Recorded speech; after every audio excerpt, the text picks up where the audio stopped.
Now, if you don't want to be that one friend who's always late to the party, that is you're there when the drinks are all finished and the whole party's over, and then you want to join the party, then please avoid using moving average crossovers at all costs. Okay. Now, why I'm going to be doing this video is because I have noticed that the moving average crossover strategy is like everywhere, and most people are trying to promote it to be profitable. I'm not saying it's not profitable, but I think there are better options. And in this video, I will be giving you reasons or physical proof why the moving average crossover strategy will not give you the most optimum entries. And I'm not going to stop there, okay? I'm actually going to be giving you a better way, which will always, almost every time, give you better entries. And I'll be explaining the rules here, okay? Now, this is FX Warrior YouTube channel, obviously, and I'm not the founder of this concept. I don't want to take credit for what I am. I didn't discover myself. This concept, I learned it from a YouTuber named No Nonsense Forex, and you can search him on YouTube, NNFX. He actually showed this concept, and it was actually eye-opening for me, and I'm grateful for it. And obviously, it is actually something worth taking. Now, into this video, let's get started with this video. Very simple. Now, this is a moving average crossover. Yeah, the yellow line is the fast moving average, or the 20-period moving average right now, and the blue line is the 30-period moving average. The yellow line is a fast line, the blue line is a slow line. It doesn't matter what moving averages you use. Don't worry, after I show you the concept, you agree with me that what I'm saying is actually correct. Okay, this is not debatable. You just have to trust the process, right? Now, this, I'm looking for where the yellow line crossed down. That is going to be our bearish signal. That's how moving average crossovers work. And when the yellow line crosses up, that's when the blue line crosses when the fast line crosses the slow line. That is the signal for buying.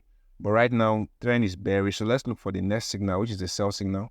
And the price crossed on this particular blue candle right here. Let me even zoom in so you guys can see what and confirm what I'm saying. On this particular candle is where we got the trade. So let's say we enter the sell right here. This is not a bad entry, don't get me wrong, but there are better ways to get entries, and I will be showing you, obviously. Now, this is the first trade. Maybe depending on your stop loss, you survived this small bit of drawdown and ended up catching this move, which is good, by the way. This is not cherry-picked market. You can see how the market is ranging around this zone, so you can agree with me that I didn't cherry-pick this, okay? Now, the next signal for the buy was right here on this candle, where the yellow line crossed the blue line to the upside, signaling a buy trade. I think right here, yes, not bad for the moving average crossover, but I think you might have taken the stop loss if you use the line for the stop loss. I don't know. Just judge it yourself if you would have taken a stop loss or not. You will be the judge of that. Okay. Now, I'm not going to be looking for the sell signal here because price is ranging. Okay, but I know the next cross, if it crosses up, the next cross is going to be down, which actually happened. If I can check it properly, it happened right on this candle here, but we're not going to be taking that because I just want to be fair with the strategy. Because price is currently moving to the upside, no reason to take a sell.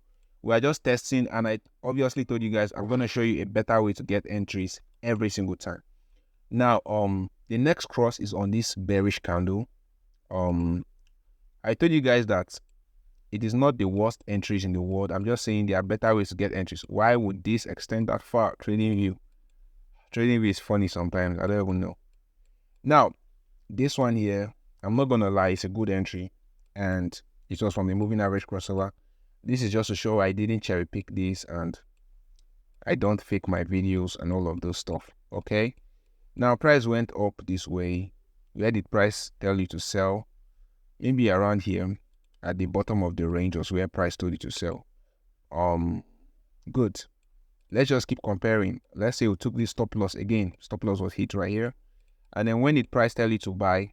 I just want to put a lot of this so you guys can see that it is not just from a few selected trades that I'm making the comparisons or whatever. You understand? I'm trying to show you that it's actually a concept that needs to be studied. Now, imagine you were trying to sell this market. This is where the moving average give a sell signal by the yellow line crossing down. I know some of you will say, yes, that you might say that this market is currently bullish. Okay, kudos to you, but This was where we got the entry for sell. And regardless of how big your stop loss was, I believe you took one for the family. You took a loss right there. Okay. Now, where is the next buy trade? This was the sell down here. It didn't tell you to buy up until, on this particular candle right here. Okay, so it's like trying to show you its true colors. Now, this is exactly what moving average crossovers normally do. It gets you in very, very, very low in price when price has started the trend a long time ago. So that, I think there will be enough examples for now. These are the examples for moving average crossovers. The trade would have gotten if we follow these signals meticulously. Okay, good. Now, I'm going to give you a new way for getting better entries almost every single time by not using the moving average crossovers, because these moving average crossovers are always late to the party. They are always late to catch the trend and to catch the move. Okay. Let me just give it that strategy, right? Now, the first thing I'm going to need you to do is to go ahead and remove your fast moving average.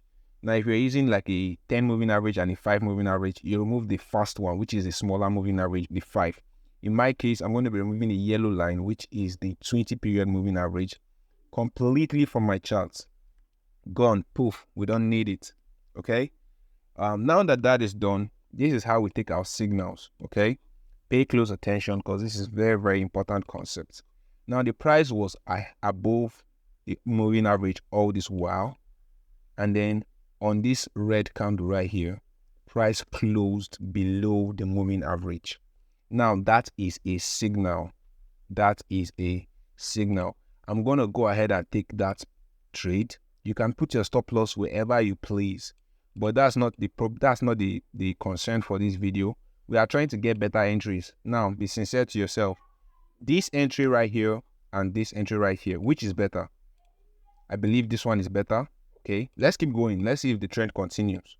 Now, continuing the same concept, price was below the moving average right here, and price closed above the moving average on this particular candle.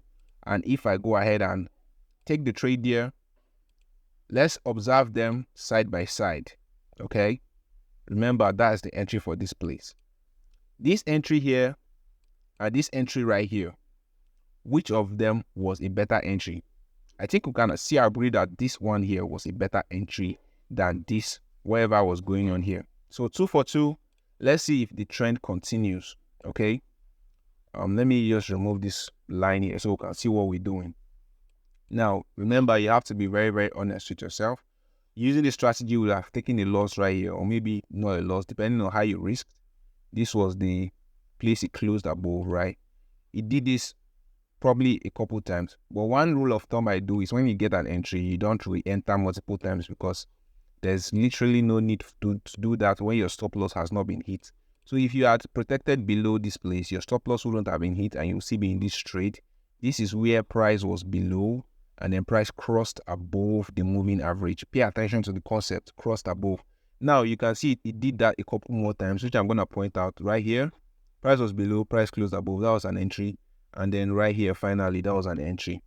But all of these entries here, depending on your stop loss, gave an earlier and better entry, especially if you're following the trend, than what this price action gave us here. Okay. Even though this one looks like a sniper entry and price just went in profit, it was slower, and most times price will just hit your stop loss before going.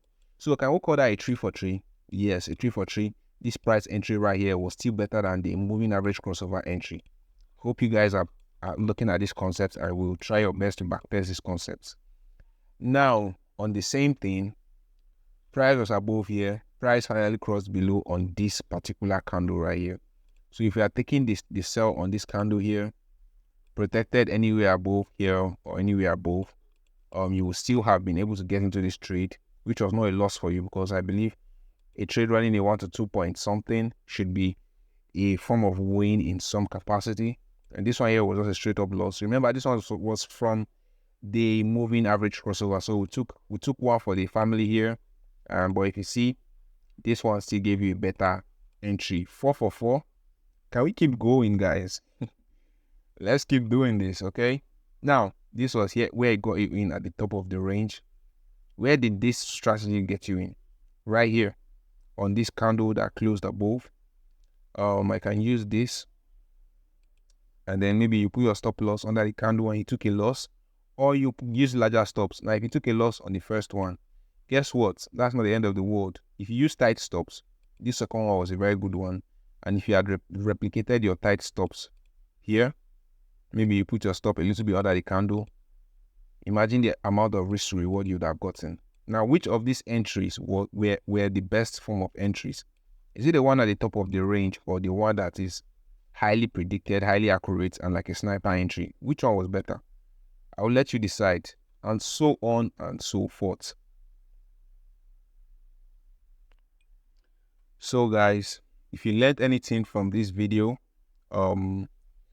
just know that this is a better way for exiting trades every single time or most times than using your moving average crossovers.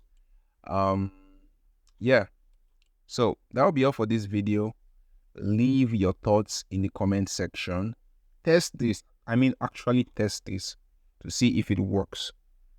And I'll be seeing you guys in the next video. Subscribe if you're not already subscribed. Smash the like button, and stay blessed and stay profitable, guys. One love.